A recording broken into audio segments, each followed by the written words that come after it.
I only do the video just because that all the big dogs are doing the video. Mhm. And I thought it was I guess the best practice that you almost have to do the video in order to be somewhat successful, I guess. Yeah. I Yeah. don't know. I don't know how much thought goes into the best practices and procedures for podcasting, but yeah, I was just thought it'd be a good idea. Whatever, why not?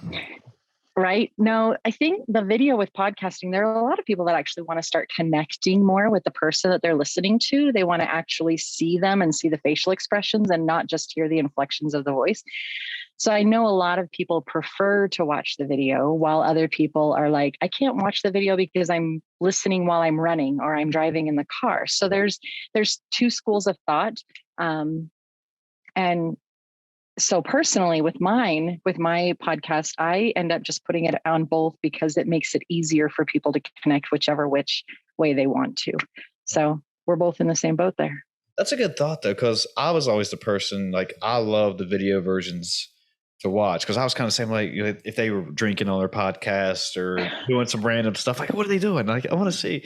But also, with my line of work, I'm roughly at a computer most of my day. So it was convenient just to have it on my second monitor and just enjoy it that way. But I do get the other side of it, because I had people tell me the same thing. It's like, I can just download the audio version. I thought I had to go to YouTube. But anyway. Yeah. But all right, let's get into you though. Let's get screw podcasting. So you're all about owning people's shit or owning your own shit, right? Is that kind of how you? Yeah, I don't want to own anybody else's shit. I just want, like, I'm owning mine, and I encourage and teach other people how to own their own, because we all have it. We've all got these experiences in our background that feed into who we are and how we react to different people in different situations. They feed into our emotions and our fears and just this moment right here, right now. And if we can understand what's going on behind that, you're literally owning the shit that happened. And that doesn't mean that you say, yeah, that's mine, I want to hold on to it and keep it forever. It does mean you recognize it's there, which means that then you can heal the issues that happened back then. And now you're not reacting so much now because you recognize, oh, I was upset and angry yesterday because I have this fear of abandonment that stems from when I was a little kid and my parents got a divorce and I didn't know what to do. And they were really angry with each other and we were kind of pulled back and forth. And now that I understand that, I can move forward in this issue right here, right now. So owning your shit is really just about recognizing that we're all challenged on different ways. Yeah. We all grow up in different meanings of life, environments, and we all have different paths. And are you kind of referring to that where, like you said, if, the parents, you had a bad relationship with your parents or there was trauma there or whatever, that you kind of output that conflict on other people and make it like it was their fault rather than owning that, like, hey, this is a reason. Is that kind of what you're saying? Because it's so easy to do that, like blame everybody else for your problems rather than just take ownership. Yeah, exactly. It's easier to say, well, you treated me this way. Okay, yes. And you reacted a certain way. Why did you react a certain way? Like when two people are arguing, whether it be a couple or a boss or just friends, whatnot, and you're butting heads, it's really actually not whatever is going on in this moment. There is something else in your past that has triggered a fear or a discomfort or a frustrating emotion or a memory that feeds into this. And that's when you start making comments and statements that you really shouldn't be making or saying, because so much more is feeding into it. It's not necessarily this moment that's upsetting you. It's triggered something from your past. I think we all have those patterns. I believe that we all have those patterns, but recognizing them shifts them. Yeah, that's a great point. Just because I've seen it a lot, and I've talked about it with other people on here that when you have these issues or these outbursts, and it's just the other person's really just thinking that well, what's going on really mad? Are you really mad at me, or are you mad at something else? Let's talk about it. Most people don't want to when they start to think about, oh yeah, you might be right. I was actually just mad at the person who fender bendered my car last night or whatever. And I'm taking it out on you, right? Yeah. Yeah. And it's, Jocko Willink. I don't know if you knew who that is or know who that is, but he's a Navy SEAL, and he's out now. He's got his own podcast. He's got a couple of books out, but he actually talks about something very similar to what we're saying. And his book is called Taking Ownership. And it's basically, yeah, if you make a mistake at work, if you have a faulty relationship with your partner, if you do, but there's a reason behind it, and it's, you should take responsibility for it and own it. Say, yeah, I fucked up, but I understand what happened, and I'm going to try to change it the best I can, rather than just blame everybody else. Yeah, absolutely. And that's in the here and now. And if you do a little drilling back to understand the why behind the what, it makes it so much better and easier instead of constantly tripping over the same thing. When we made these patterns, when we had these experiences when we were a little kid that were so upsetting and frustrating, I don't think that the people involved in that experience back then, if we take the little child and the abandonment and stuff, the parents didn't intend for the child to feel that way. There was no vicious intention saying, I want my child to hurt. I want my child to have pain, or I want to use my kid as a yo-yo. There's no intention. There's nothing behind that from the parents. It's just two people who are very broken and struggling and trying to do the best that they can, and yet struggling in that. So when you go back and you recognize the why behind the what, and you recognize that as a kid, you reacted this way and your parents were that way, you can give your parents compassion and say, you know what? Mom and dad were in a really bad spot and that really sucked. And now how can I give my little me compassion, which means that now as an adult me, I'm not reacting. And so you are owning it. And you do have this radical self-ownership saying, hey, dude, I was an asshole. Sorry about that. There's this weird thing that it's almost that, okay, I'm trying to get my thoughts together here on this one. That I think generally most people want to be kind to one another, right? That because, if we didn't have that, there'd be anarchy. People wouldn't be able to drive down the roads freely. People would just be wanting to mess each other up. And I don't know, at work, be pouring coffee on people's heads all day long. But there's this weird, I don't know if you want to call it a sickness or what do you ever want to call it, but it's almost that, if a parent has those vicious intentions toward their child or whatever, sometimes it seems to come back to that, when they were being brought up, it was inflicted on them and they feel like they have to do it to their children.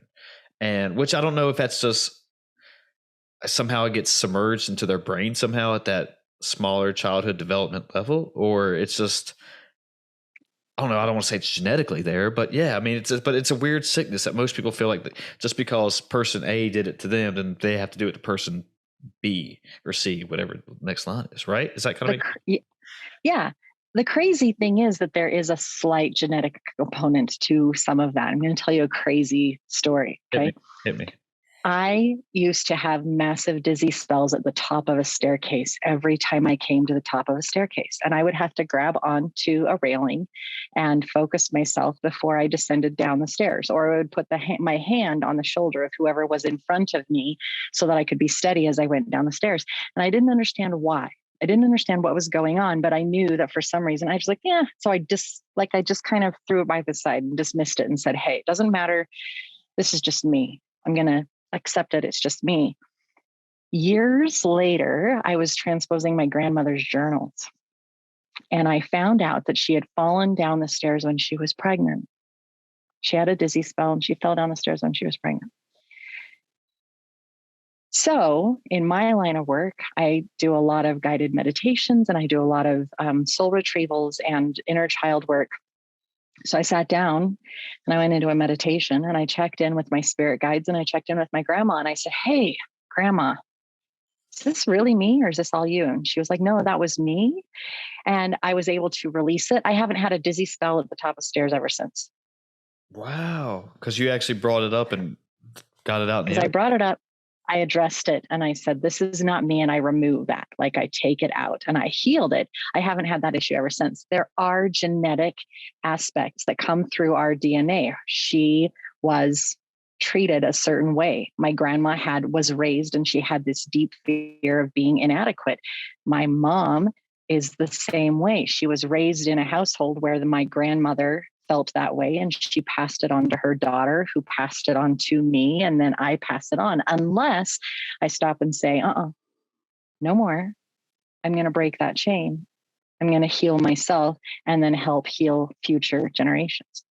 And that's not necessarily genetics. However, that comes into the nature versus nurture argument that so many people have, saying, which one is it really?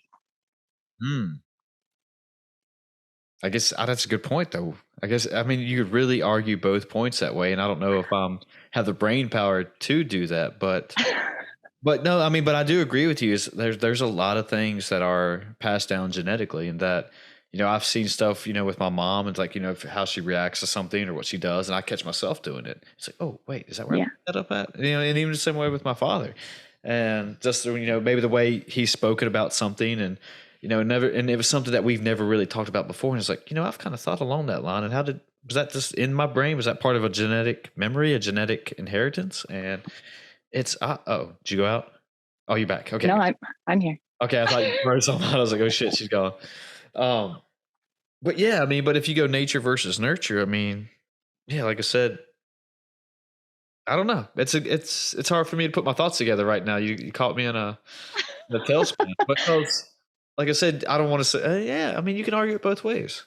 I don't know what more people would say though. I was trying to think if more people would try to say, oh, it's definitely nature. Oh, it's definitely nurture. I don't know. There are people on both sides of the fence, and it's an argument that people often have. Even science is like, is it nature? Is it nurture? And there's not a real definitive answer. And yet the evidence that is overwhelmingly in our faces is the fact that this comes down. It is taught, whether by nature or nurture, generation to generation to generation. And at some point, somebody says, I don't like that. I don't like it. I don't want to live it. And I'm going to change it. I'm going to shift it. And however they shift it is neither positive nor negative. It's just how they decided to shift it. It's the parent that says, well, my parents never disciplined me. And I thought that, I was a rambunctious child. So I went ahead and spanked my kids every now and then, and they were more in line. Not a positive or bad negative thing. That is what worked for them, or that is how they chose to change this one specific behavior that they had learned, and vice versa. Meaning, like, if you were raised in an abusive household, do you pass that on, or do you say, no, I'm going to go the other way? And you are so passive with the kids that they don't necessarily have that respect, like the structure. There you go. And there's this balance that has to be in there. And yet we don't necessarily pay attention. We don't necessarily get that when we're just saying, I don't like that behavior and I want to change it. So I'm just going to try to figure out how to make it better. That's why there's so many parenting books out there. But when we get older, and we're our age, and we're saying, wait, I'm recognizing some attitudes and beliefs and behaviors in myself that obviously came from society and my parents and whatnot as I was growing up, that I really want to shift now.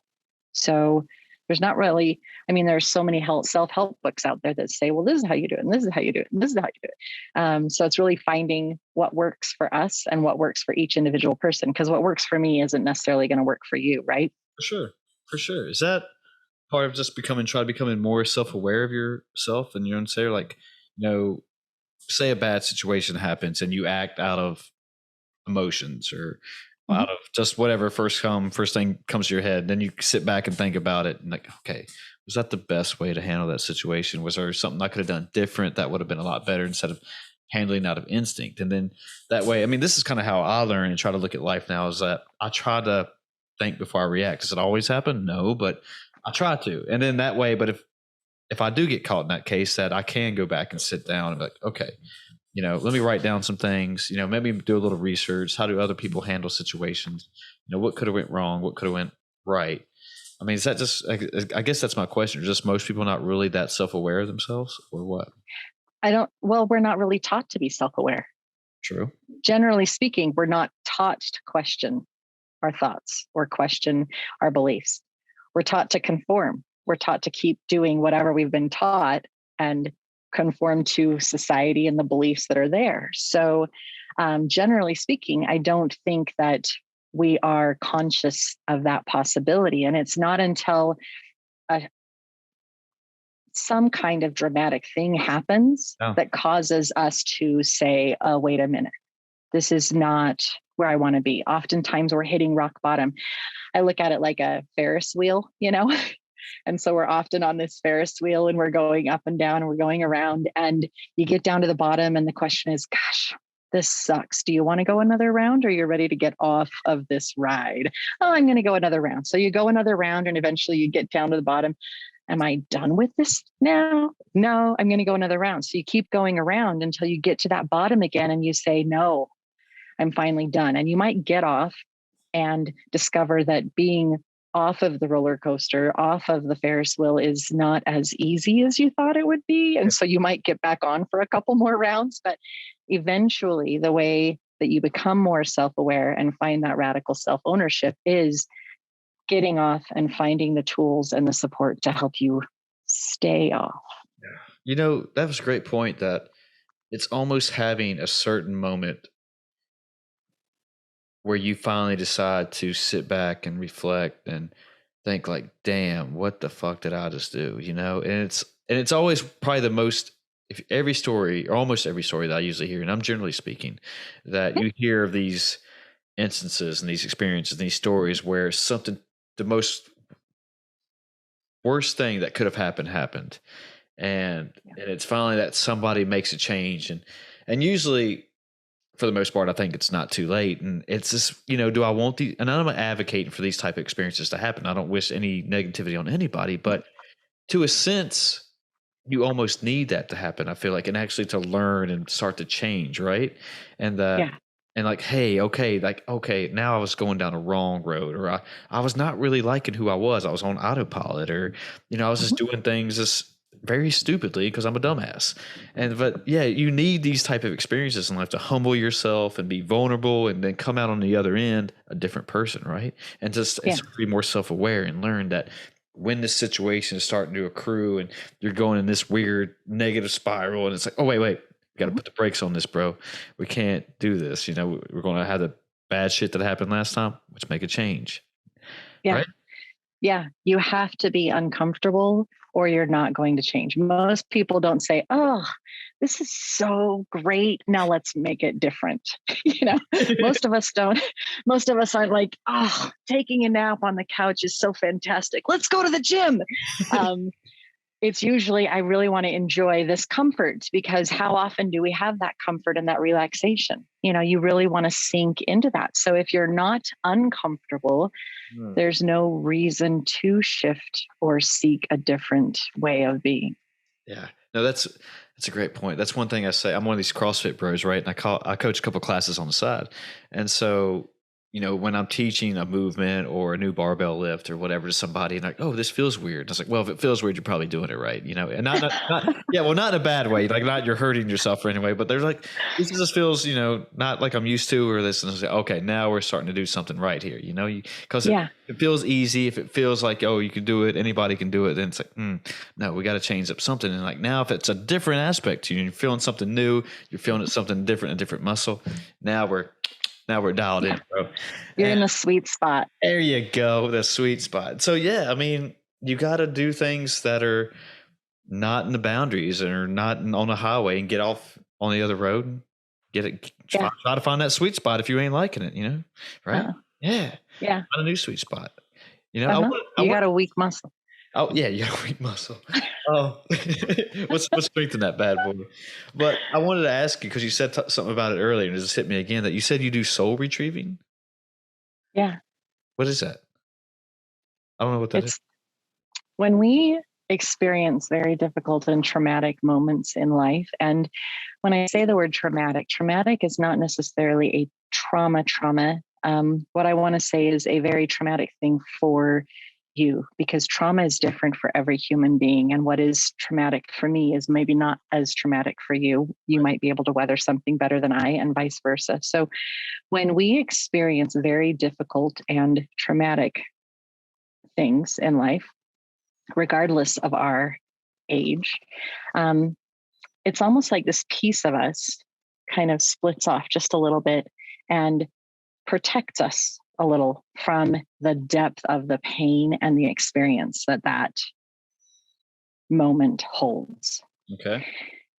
So as we go through life, there's always there are these tiny little fractures that happen, right? And we need to figure out how to go back and make ourselves whole, make ourselves more complete. So going back to that moment and honoring the little kid and honoring the parents that were so struggling in their own moment and their challenges and the relationship that was already there, honoring everyone and then bringing that little child back to you, bringing that moment back and healing that moment is like healing another fracture. It's like those Chinese vases where you've seen the gold running through the cracks and it's even stronger because they've been doing this mending on the vase. It's kind of like that, where you're just bringing this piece of you home that split off just momentarily to protect you from some of the pain that was there. You still remember it, you still know it, and there's still pain there, but there's this little piece of you that you can go back to and heal and recover. I like that. That makes sense. I mean, how did you find this? I mean, what was the motivation? Was this something you just kind of always had a philosophy on? Did somebody help you down this road to learn this, or was there just a moment? When, that Ferris wheel. Yeah, that's your. I rode that Ferris wheel, and eventually there was a moment, and I had to get off. But there were a lot of things that led up to that moment. I had to recognize that the life that I was living was one that I had chosen into, that it was very unhealthy for me and my husband at the time and my two children, and that something needed to shift and something needed to change. And I started hearing my spirit guides speak to me. And at first I didn't know what they were. I was just like, I'm hearing voices. I must be nuts. This is scary. But they spoke such peace to my heart and my soul that it had to be true. And all it said was, you're not alone. We're here with you and it will be okay. And I was like, thank God, because this is really shitty and this is really hard. So that was my jumping off point. From there, I started understanding how my choices had fed into the situation that I was in my life, where I was at, how I had constantly worn this mask. Everyone thought I was upbeat and positive, and very few people saw the pain and anguish that was going on behind that. That's when I started learning about crystals and Reiki and massage therapy and Eastern medicine and shamanic rituals. And all of these things were just kind of put in my path. I started saying, I want to learn. What do I need to learn? Tell me what I need to learn. Help me heal. Help me shift this stuff. And I just said yes and yes and yes and. And from a young age, from a very, very young age, I remember very distinctly sitting on a bench at a Greyhound bus stop. And this woman sat next to me, and to my young self, she looked like she was really like in her 30s or 40s. She looked like an old, quote unquote, woman. And she just sat next to me, and she started telling me all of her issues and all of her life story and how frustrated with things she was. And as a very innocent young kid, I just looked at her and said, well, what about this? And she looked at me like, who are you and where did you come up with that? And she was just like, you're right. I should change this and I could do this and I could do that, from the advice that this young kid had given her. And all of my life, people have come to me. All of my life, people have shared their stories and their inner fears. And oftentimes they go, I don't know why I'm sharing this with you, but I am. So I started on that path. I started learning all of these things. And then people started coming to me and they would say, I don't know why, but I feel like I'm supposed to work with you. I feel like there's something that you can teach me. I feel like there's some way that you can help me. And so my life just kind of transformed once I started saying, yes, and what can I do? Where can I go? And who can I help? Would you say that during that one time in your life, you're almost suffering in silence? Absolutely. Yeah. That resonates with me. And I don't want to say I was suffering by any means, but I've always had some, like thoughts that were just like, well, am I doing good enough? Am I good enough? Am I, doing what I want to do? Am I living the life I thought out I was living? Where am I going from here? And I don't know if maybe suffering's a bad word. Maybe I shouldn't say it. It's because other people who are actually suffering from other things, but it's, I don't know, but it's a weird, that's the only word I could come up with for that. But Mhm. yeah, if it's just, you're being your own worst enemy, so to speak, I guess. I don't think suffering is a bad word, especially when you put it under the umbrella of recognizing that suffering to you and suffering to me are two very different things. And nobody can minimize that and tell you that you were not suffering on a different level. That's a good point. Yeah. Because it was like you said earlier, if I had a trauma and you had a trauma, it might be completely different than what we both experienced. And it might be a trauma to me, but not to you. But yeah, just, I guess where I just started, my mind went to where, suffering seems to be somebody, when I think about it, suffering from way more than just what I just said, I Oh, guess. yeah. And I was not trying to put myself against that person or with that person who No. might be. Yeah. And I think that's what I was trying to draw the line between. But yeah, Right. it's one of those things that, it's like almost imposter syndrome. And I've talked about it, a lot of times on here. And I found out more people, I always kind of thought I was the only one, especially when I got into big groups and stuff like that. Mm-mm. I was probably the only one thinking the way I was, or, doubting myself, or, wondering why I was at this point, what I was doing, things like that. Mhm. But it's really more common than I've originally known. And I was really Yeah. surprised by that. Yeah. Imposter syndrome is a crazy, I mean, it's very real and it's very visceral. Like we literally feel it, like that insecurity and that fear that, am I actually good enough to teach what I'm teaching or do what I'm doing? Do I really have the credentials? Do I really have the knowledge? Am I Yeah, I am know I? exactly what you. Yeah. Yeah, I think about it a lot, especially, when I'm doing my CrossFit competitions or whatever, that I immediately get up there and, I'm in the mixture of it all. And like, it all comes to me right then. And I don't know what it is. Like immediately it's like the first instinct that my brain wants to do, right? It's just like Yeah. that was stuff like, oh, you're not good enough to do this. Why are you here? You can't compete against these people or whatever. But for some reason, like it's one of those things like, we're talking about being on the Ferris wheel that, Mhm. they give us a 10-second clock, like right when a workout's about to start or whatever. And then like right when they say they yell out 10 seconds or whatever, it's like, bro, put that stop sign up, get off the bro. And it's like, here we go. I mean, you don't have no choice then, right? It's either shut up Yeah. or get off the floor, right? You're put up or shut up. That's what I'm Yeah, but it's one of those things, trying to be more self-aware and learning like how to get around that and get off the Ferris wheel. And Yeah. you got to figure out your own way. And I finally figured out that was what my thing is. Some people might like go to sit in the back and just, jam out to some music, get their head right. But and I do that too. But yeah, that's my thing. It's like 10 seconds. Here we go, bro. You know what you're going to Yeah. do. You know how you're going to be. And I sometimes I feel like I make things easier than what they are when I start talking and stuff on here. But it's just one of those things that, I try to say, like, I want people to find their way or their how they got to get around their Mhm. conflict or whatever they're battling. Does that kind of make Yeah. sense what I'm saying? Oh, yeah. Absolutely.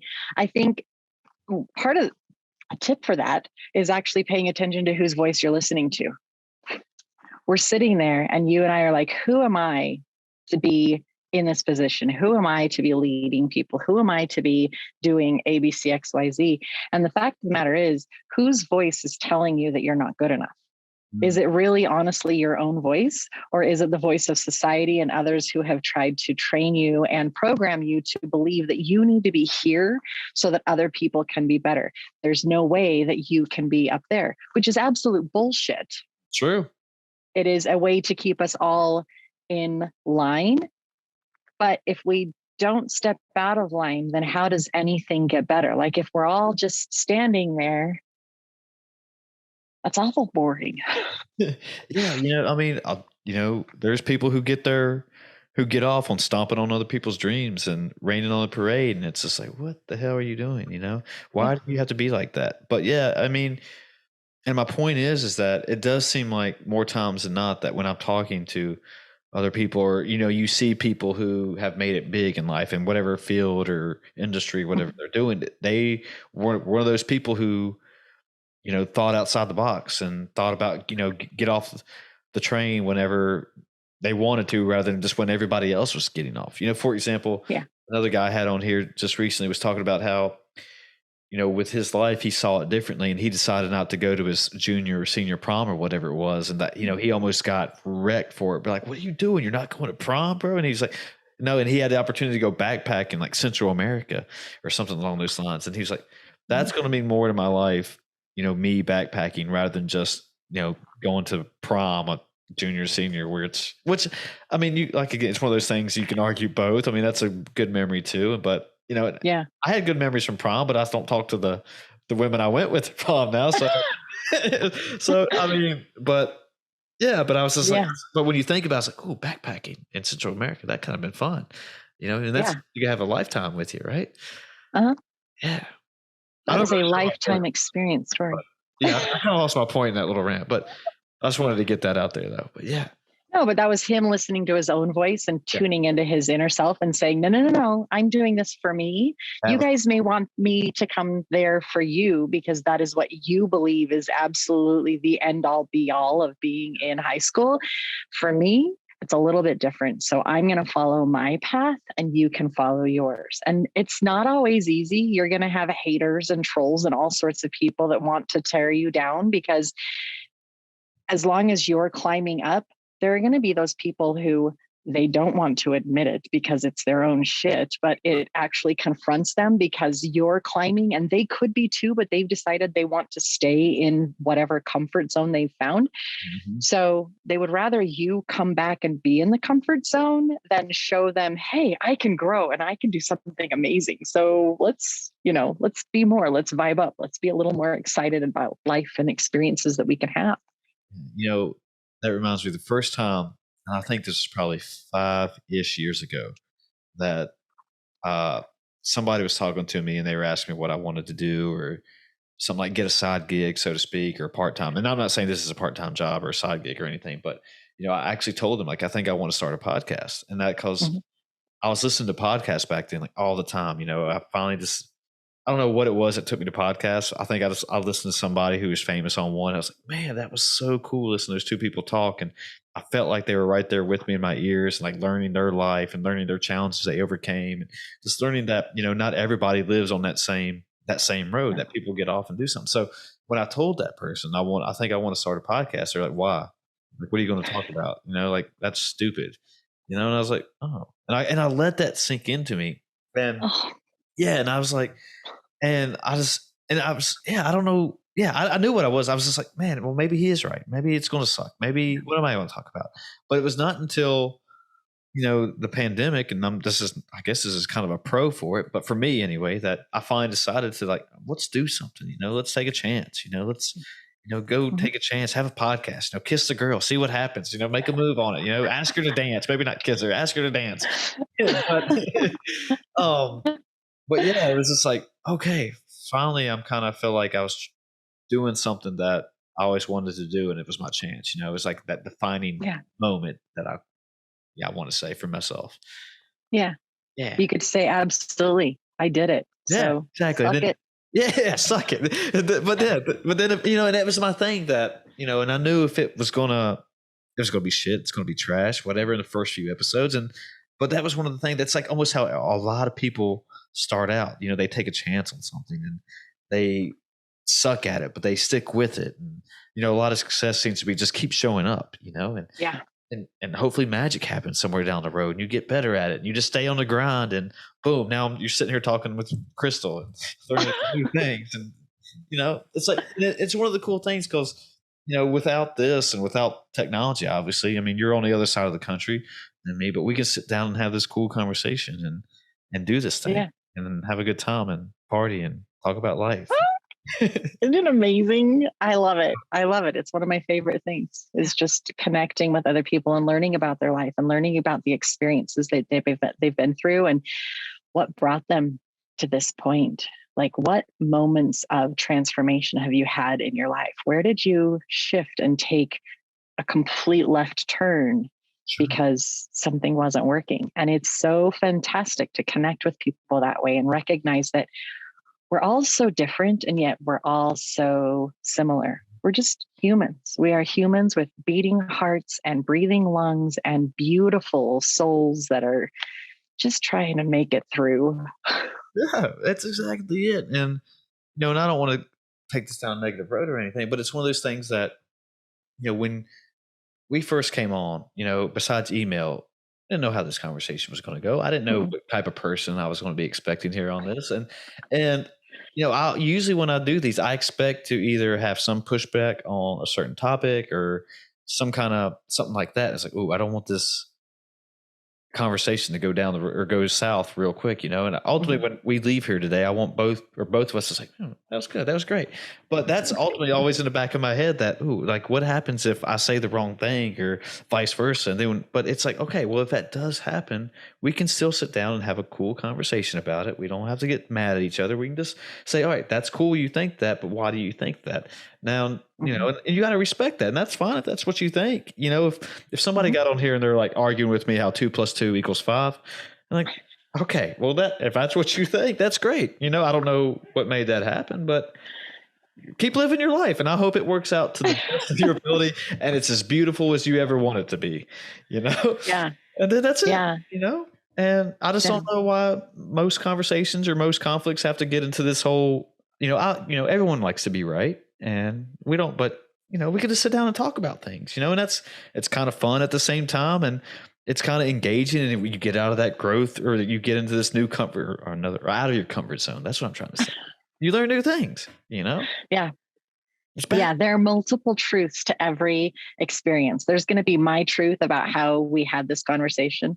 There's going to be your truth about how this conversation went. And then there's going to be every single listener's belief and truth about how this conversation went, Right. because everyone's is going to be colored by their life experiences. And that's the beautiful thing about it, because if we stop and recognize we are all unique and we are all humans, just we're all challenged and we are all beautiful, and I can accept you and love you for whatever you believe and where you're at just as a human being. And I really hope and pray that you can do the same with me. For sure. Yeah, it's just, I Yeah. mean, it's that easy, right? Yeah. Yeah. Well, you would hope that it's I that feel like easy, it's that easy. I just don't understand. But there are a lot of people that I say, own your shit. We all need to own our shit. And they are extremely offended by that because they think, well, yeah, everybody else does, but I don't. And as soon as you give me that, I don't, a little bit head shake and whatnot, I just, yeah, I used to have somebody in my life used to always say that the truth hurts when it comes mhm. out, and that it's people who come to realizations that, oh, maybe they are right about what they're saying and to me and whatever. And It's it was like, like, oh, yeah, it gets you that little, oh, he got me, and but it makes so much sense, just I guess there's people who come out and think, everything's always gummy bears and raindrops and all that. But life has its hard times and it has its good times, and it's a matter of everyone's got problems. That's what I guess what I'm trying to mhm. say. That it's Yeah. about how you learn to handle these problems and make the best of it and learn from your mistakes. I mean, if you make a mistake, everybody does. We're humans. I mean, it's going to happen, right? Mhm. It's all Yeah. about this learning to fall and getting back up again. That old stupid saying. Mhm. Yeah, and Yeah. then hopefully you come out on top of whatever you want to Yeah. do. And give yourself a little compassion while you're going through it. And that compassion hopefully flows out to the people around you, because you recognize that not only have you had issues, but they have too. And so it's okay to be nice to that person. They might be having a really shitty day. Exactly. Yeah. I want to go back a little bit, and just Yeah. because when you said spirit guides, I wanted to ask you about spirit guides, and because I've had somebody else on here talk about them before, and I wanted Mhm. to ask, like, do you have them with you all the time? I mean, are they always talking to you? Is it only in certain moments? And it sparks my curiosity for sure, just because I've had like I said, I've had one other person tell me about them, and well, you're the second one now. So, Mhm. so what's up, man? Yeah. Mm. Spirit guides, every single one of us have multitudes of spirit guides around us. supporting us, loving us, nurturing us, nudging us. It's those nudges, it's those impressions. Maybe I should drive somewhere else today. It's that intuitive moment of, I think I should do this. I think I should call so and so. And when you call them, it's, oh my gosh, I'm so glad to talk to you because I needed da da da da da and blah, whatever happens. It's those little nudges and impressions that are constantly going on in our lives. And those are often your spirit guides saying, hey, we just want to keep you on a good road for your highest path and best purpose. They're beautiful. They love you. They know your path. They know who you are, and they only want the best for you. So when you learn how to tune into them and say, hey, I need a little help here. I lost my keys. They can literally help you find your keys. Today, I'm not even kidding you. I lost one of my AirPods. Uh-oh. I opened my case and there was only one in there. And I was going to listen to some podcasts and I was so frustrated because I only had one AirPod. And I sat in the vehicle and I said, please help me find my other AirPod when I get home because I need it. Not want it, I need it. And I had this picture by my bed and I was like, you're kidding me, because anyway, I didn't believe it. But I went home and there on the floor next to my nightstand was my other AirPod. And I was like, thank you. I sincerely appreciate your help because I needed that, like literally needed that. You have guides over joy. So you suddenly just bubble and laugh because something tickles your funny bone. And it is this guide that's saying, hey, check this out. Oh my gosh, that's funny. And so you have all sorts of different guides. You have all sorts of different spirits. You'd usually have one or two that are more of like the mouthpiece that you hear or see or feel more. You might feel them in your heart. You might actually hear them or close your eyes and see pictures like I did. They all communicate with each one of us differently. We all feel and see and hear them, those nudges in a different way. And yet those nudges are little gifts and taps.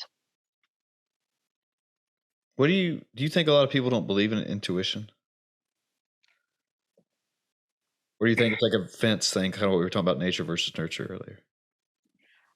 I think more people believe in intuition on some level than others. A lot of religious people will refer to it as like the still small voice or the Holy Spirit that will guide you and tell you where to go and whatnot. Right.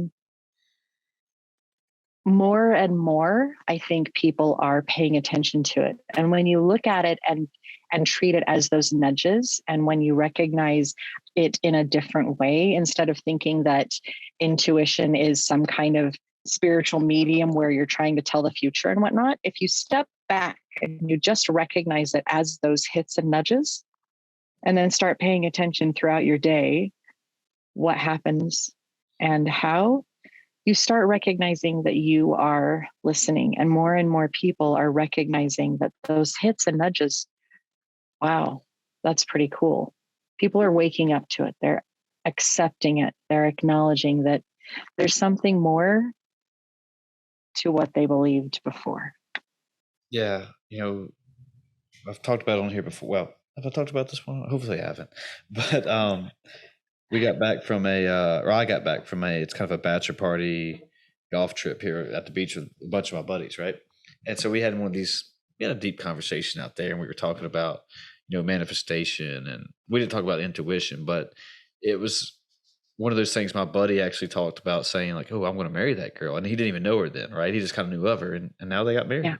And, we had this whole thing kind of where I think most people actually believe in it. And but it's one of those things that you actually have to work towards something too. You just can't sit there and lay on your bed like yours, or lay on the couch and take a nap and hope one day you're going to be in the best shape of your life or something without ever working toward it. It was one of those things, right? But you actually have to put some type of work into it. And it seems like that was almost this exact thing. Same feeling I have is towards, well, maybe not towards intuition, but it was just towards that saying that, you can call anything that, some people would just say, oh, that was fate. Like you were saying, that's what I was trying to get at. Mm-hmm. Or that was just the Holy Spirit taking you there, and that was your fate to meet each other, which it could be. I don't know. I mean, I could be wrong, and maybe I am. But So, well, that word was there for a reason, and it could be something to it. I don't know. Yeah. Yeah. You had to make those choices to make that happen. You Yeah. had to make the choices to live in a certain place, to go to dinner in a certain place, to run into that person so that you could meet them. And if you hadn't made those choices in order to help it happen, I mean, we all have the paths, right? Nobody can say this is definitely your future because every choice you make is going to alter that path, I agree. right?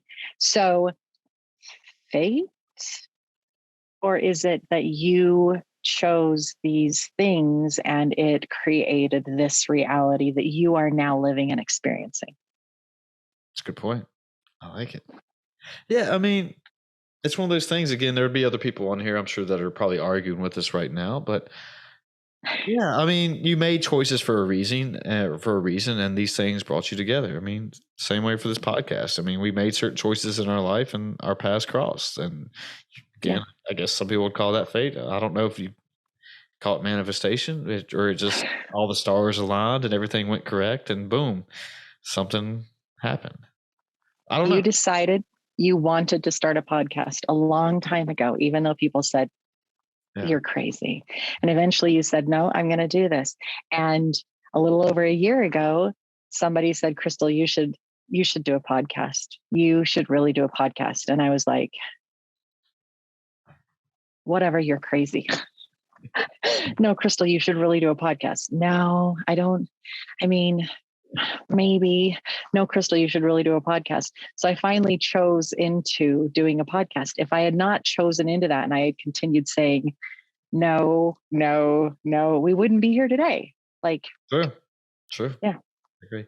I'm assuming I already know the answer to this, but just for the listeners, I mean, and kind of talking about intuition and Uh-huh. manifestation. But do you have a meditation routine that you follow? Oh, honey. I mean, because I'm curious. I figured you did, but everyone's has their own practice of Right. meditation, right? So I was just kind of wondering what yours was. I break all the rules. Ooh, rule breaker.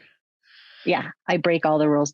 A lot of people believe that meditation is all about posture and the place and the purpose, and there's a specific whatnot behind it. And I encourage people to completely go against that and find what works for them. So, to one person, meditation literally may be going for a run and paying attention to their breathing.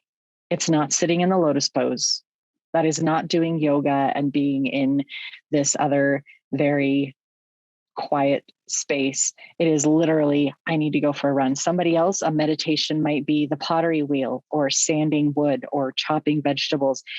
Not everybody has the ability initially to sit still and say, okay, now bring me peace and enlightenment. So I tell people, do you have 5 minutes while you're sitting in line waiting to pick the kids up from school? Mm. Do you have 2 minutes that you can lock yourself in the bathroom in a dark room and just enjoy the fact that it's dark and quiet and nobody's bugging you? Do you need to go for a walk? Because a walking meditation helps you clear your brain better than trying to sit still. Do you need a guided meditation or some music? Do you need to sit by a river? What do you actually need to help you find that peace? And I'm not even saying that you have to find absolute peace and enlightenment. Realistically, to me, I preface it with that. To me, meditation is tuning out the world so that you can tune in to you. What am I feeling? Where am I at? What do I need? What do I need to shift or work on? Yeah. I'm really pissed off and frustrated. So let me sit down and maybe I'm going to journal as a meditation because that journaling is going to help me process through whatever emotion is up there. So when you ask me what I do for meditation, that really depends. It depends on the season. It depends on my personal rhythms and cycles. It depends on what's going on in my life and all the craziness or the calm that is there in the moment. My meditations can literally be grabbing a snippet of time just so that I can sit on the patio and enjoy the birds. I love it. Yeah, I think it's one of the false misconceptions that everyone has their own way of meditation. And I love it just when you said that I go for a run and concentrate on, or a person might go for a run and concentrate on their breathing. Yeah. I mean, that's There's absolutely the spiritual meditation that where people are seeking that enlightenment, and there is that purpose behind it. When I talk about meditation, there needs to be a purpose behind the activity that you're doing. There needs to be an intention. So when I'm sitting on the porch, it's literally, I'm sitting here to take some time for me. And that allows me to sit into the meditation a little bit more. Whatever I'm doing, I'm going for a run because I need some self-care and to tune into me and tune out to the world. So there is a place for every type of meditation. There is a time and a place for the lotus pose. There is a time and a place for a quick 2-minute, I just need to breathe. It's a buffet. Some of us love tomatoes and some of us absolutely cannot stand them. Some of us want those little sunflower seeds on our salad and others are like, leave it alone. It's a buffet. So take what you want, take what works for you right here, right now. And that may shift from, I get 2 minutes right now to, oh my gosh, I am literally doing transcendental meditation for 20 minutes a day now because I started with 2 minutes a couple months ago. And I'm guilty of this too, but I've had people tell me that, oh, I don't have 5 minutes. I don't have 2 minutes. And, just for example, some people, when they're it's everywhere you go. If you're waiting in a line, you're waiting to do something, everyone breaks out their phone and they just scroll mindlessly through social media. It's like, well, what'd you do for those 2 minutes when you were waiting on something? And I'm not saying you had to meditate there, but, how long did you actually do that throughout your day when you were scrolling through, see what new post was there, when you could have went on and, sat in silence in a dark room, like you said, for a few minutes, and I'm not calling anybody out because I catch myself doing it randomly too. I mean, like I had somebody at the gym today. They were talking to me, and like for whatever reason, I pulled out my phone, and they're like, "Oh, that's okay." And he called me out on it. I'm glad he did. He's like, "Hey, that's okay if you want to look at your phone rather than talk to me." And I was like, "I'm a fucking asshole, you are." I'm sorry, bro. But yeah, I mean, it's just one of those things. Hey, if it doesn't take an hour to meditate, don't take 10 hours. You can just do it for a couple minutes. And I follow a couple people who just say they do it for 10 or 15 minutes. They just get themselves back to neutral, reset the batteries, and they get back at it, You can do it in the morning before you get out of bed. You're starting to wake up and then just like lay there for a minute and stay there a little bit longer. I'm going to feel into my body. I'm going to feel into this moment. And maybe I'm going to add like an intention behind my day and say, this is going to be fantastic. You can do it right before you go to bed and then you're happy because you're going to sleep. And that doesn't take but a couple minutes. Sure. I was actually scrolling social media. I was working because I was doing social media and liking other people's and responding to people's comments and whatnot. But I came across this post and it was beautiful because it said, are you relaxing or are you dissociating? And it brought this thought to me of when you are scrolling, when you are doing social media, when you are playing games on your phone, when you are locked on that screen that's right there, when you're done, do you feel better for having spent that time there, or do you feel worse? Because if you have not improved your state of being by picking up that phone, why are you picking up the phone? Yeah. 100%. 100%. Yeah. So I'm a gamer. Nice. You wouldn't know it. I'm a bit of a gamer. I love like Kakuro and Sudoku and Killer Sudoku. And I like the brain games that make you think. Like and you Wordle?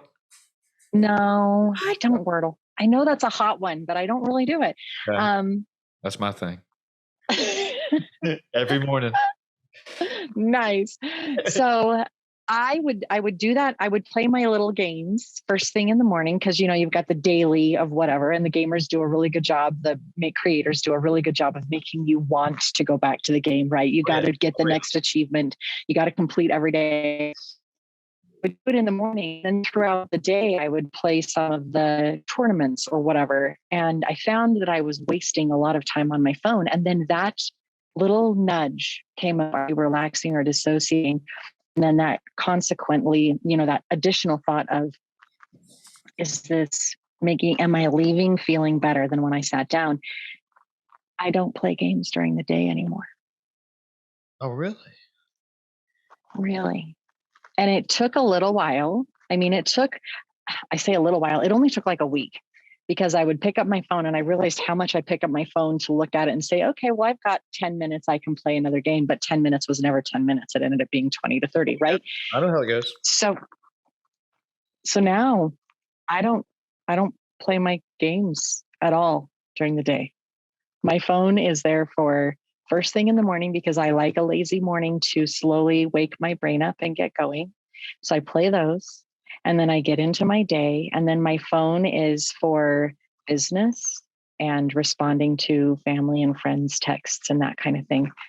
Other than that, I've done a really good job of saying I don't need it, because it's not enhancing my life. I'm not actually connecting with someone like I'm connecting with you right now. We actually get to have a deeper conversation about life and what's going on and where we're at and what really brings us joy and what we're passionate about. Everything on that phone is superficial. Nobody knows what kind of week I had last week. That's a good point. Nobody knows the truth and the reality. None of those people are going to come running to my aid when I feel down and stressed and overwhelmed. So why am I putting so much time and energy and effort into that?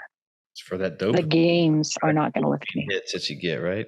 Ain't that the whole point? But no, I'm sure that was a huge bad habit, or not even a bad habit, but a huge habit in general, just to break. I mean, it's one of those things that, for example, my mom had to go to an appointment about an hour away from where she lives, right? She forgot her phone.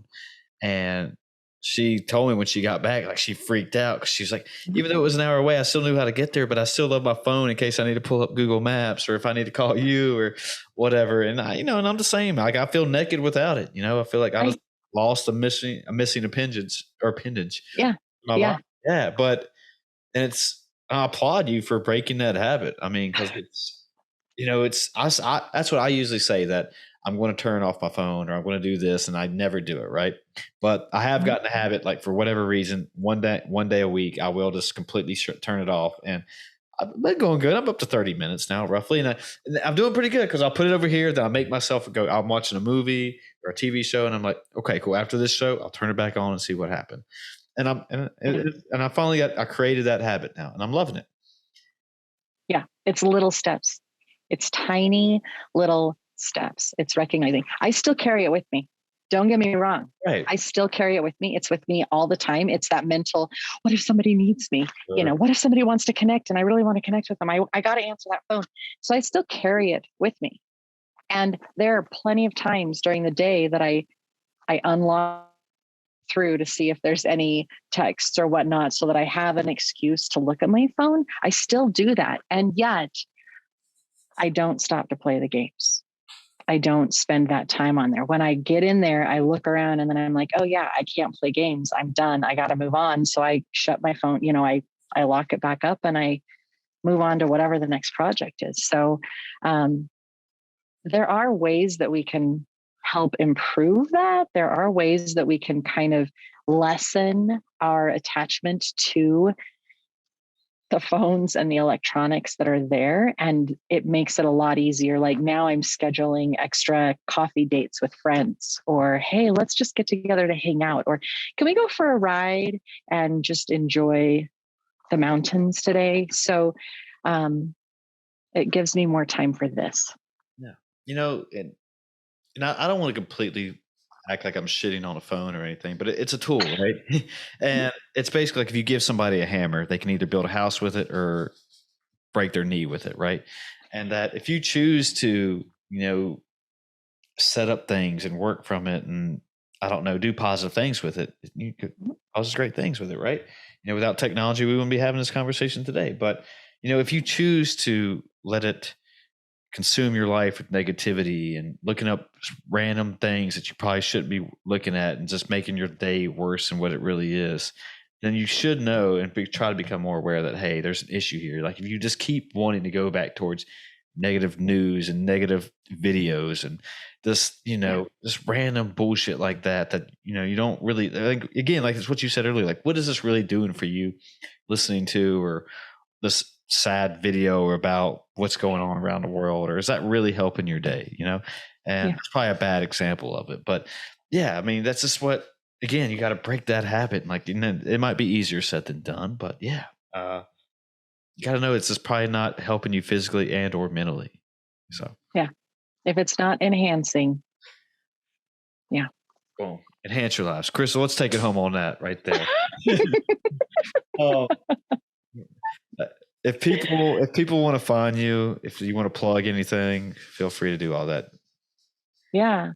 So you find me at Krystal Jakosky on Facebook, Instagram, and YouTube. And I have a podcast. It's called Breathe In, Breathe Out, which is a weekly mindfulness and meditation podcast for people ready to own their own shit and find a little peace while doing it. And if you're really interested in connecting with your spirit guides, your higher self, and like your inner truth, I do have an online course called Intro to You. And if any of your listeners are interested and they really want to dive into that, we are doing 10% off with the code Shelor Select. Oh. One word. So just a little tidbit. Thank you for saying my last name right too, by the way. Got you. Mine is Jakosky. Everyone gets it wrong. So I've had, and I'm not calling out anybody on here, and I'm sure I've butchered some names too, but maybe I should have cut this, but whatever. That like I guess around here where I live and stuff, I thought it was pretty common name and it was pretty easy to pronounce. But I've had people butcher it, but I'm not mad about it. It's funny. It's just it made it more fun to talk about. So anyway, I know it's a conversation moment that you just get to chit chat about. I don't get offended by it. It's like, okay.